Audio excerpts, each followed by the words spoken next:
আমরা যখন বিরোধী ছিলাম আমাদের কোনোদিন ডাকা হয়নি কোনো প্রশাসনিক বৈঠকে। আমাদের সরকারের একটা খুব ভালো দিক বলবো বা রিমার্কেবল একটা পজিটিভ দিক বলবো যে এতদিন 15 বছর আমরা যখন বিরোধী ছিলাম আমাদের কোনোদিন ডাকা হয়নি কোনো প্রশাসনিক বৈঠকে। প্রশাসনিক বৈঠক তো দূরের কথা, কোনো উৎসবও কোনোদিন ডাকা হয়নি। কিন্তু আজকে এই বৈঠকগুলোতে যারা অন্য দলের বিধায়ক রয়েছেন, মূলত যারা টিএমসির বিধায়ক বা ইভেন অন্য দলের, তারা কিন্তু এই প্রশাসনিক বৈঠকে ডাক পাবেন। কারণ মাননীয় মুখ্যমন্ত্রীর খুব স্ট্রিক্ট নির্দেশ যে বিধায়কের মাধ্যমে কিন্তু যা কাজ সেটা করতে হবে।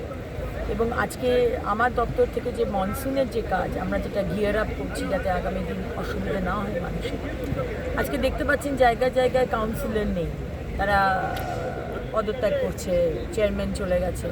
সেখানে কিন্তু এই বিধায়কের থ্রু দিয়ে আমাকে কাজটা তুলতে হবে। সুতরাং আজকে এখানকার যারা বিধায়ক যাদের যাদের ডাকার কথা সবাই কিন্তু এখানে আমন্ত্রণ পেয়েছে।